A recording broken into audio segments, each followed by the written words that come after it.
दरवाजा धीरे से खुलता है, एक हल्की सी किर की आवाज के साथ, जैसे घर ने मुझे पहचान लिया हो। अंदर कदम रखते ही धूल में से गुजरती हुई धूप की पतली सी लकीर हवा में तैरती दिखती है। सब कुछ वही है, बस थोड़ा सा चुप, थोड़ा सा धीरे। मैं अपना बैग एक पुरानी कुर्सी पर रख देता हूँ। कुर्सी हल्का सा हिलती है, जैसे कह रही हो, इतने दिन बाद आए हो। हवा में मिट्टी, पुरानी लकड़ी के फर्नीचर और थोड़ी सी बंद खिड़कियों की खुशबू मिली हुई है। मैं सीधा खिड़की तक जाता हूँ और उसे खोलता हूँ।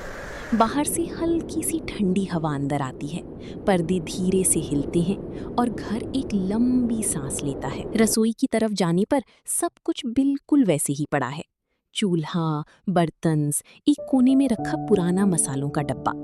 मैं हाथ से स्लैब को हल्का सा साफ करता हूँ और उंगलियों के नीचे धूल की पतली परत महसूस होती है।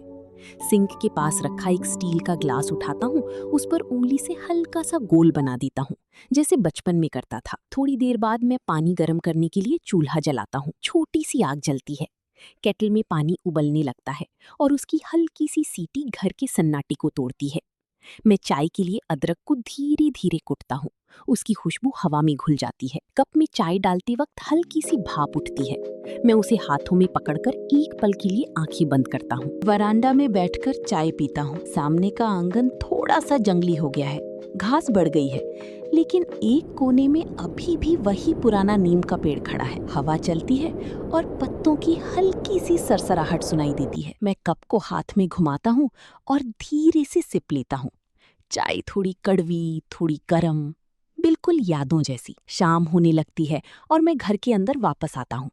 एक पुरानी अलमारी खोलता हूँ। अंदर नीटली फोल्ड किए हुए कपड़े अब भी रखे हैं।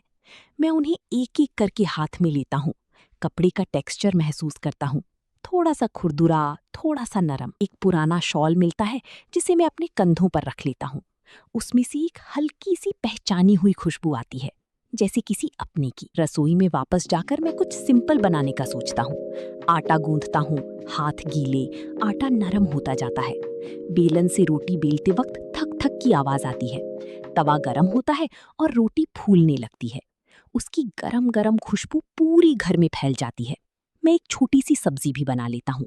जीरा तड़कता है, प्याज हल्का सा सुनहरा होता है और मसालों की खुशबू हवा में घूमती है। प्लेट में खाना लगाकर मैं फ्लोर पर बैठ जाता हूँ, बिल्कुल वैसे ही जैसे पहले बैठा करता था। हर बाइट के साथ एक अजीब सी सुकून मिलती है, जैसे घर मुझे धीरे धीरे अपनी बाहों में वापस ले रहा हो। खाने के बाद मैं बर्तन धोता हूँ। पानी की हल्की सी चपचप आवाज, स्टील की हल्की सी खनक, सब कुछ एक रिदम में चल रहा है। मैं बर्तन को रैक में सही जगह पर रख देता हूँ और हाथ को कपड़े से पोंछता हूँ।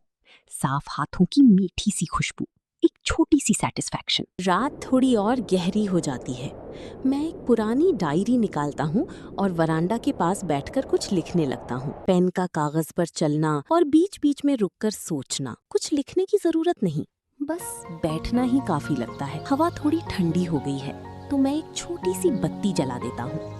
उसकी नरम रोशनी दीवार पर हिलती रहती है, जैसे कहानियां सुना रही हो। दूर से किसी कुत्ते के भौंकने की हल्की सी आवाज आती है और फिर सब कुछ फिर से शांत हो जाता है। मैं धीरे से उठकर घर के अंदर जाता हूँ और एक पुराने कमरे का दरवाजा खोलता हूँ। बिस्तर अब भी वही है। मैं चादर को थोड़ा सा झाड़कर सीधा करता हूँ और उस पर लेट जाता हूँ। लकड़ी के फ्लोर की हल्की सी क्रीक और छत की तरफ देखते हुए मैं एक गहरी सांस लेता हूँ। ये घर अब भी वही है, बस थोड़ा धीरे हो गया है, जैसे वक्त यहाँ रुककर आराम कर रहा हो। आँखें धीरे धीरे बंद होती हैं और हवा खिड़की से अंदर आती रहती है, पर्दे को हल्का सा हिलाते हुए। घर की खामोशी अब खाली नहीं लगती, वो एक नरम सी गोद जैसी हो गई है और मैं उसमें आराम से समा जाता हूँ, जैसे कभी गया ही नहीं था। ये था आज का एक मोटिवेशनल स्टोरी। ऐसे और स्टोरी के लिए हमें फॉलो करें और लाइक करें, ताकि हम और स्टोरी ला सकें।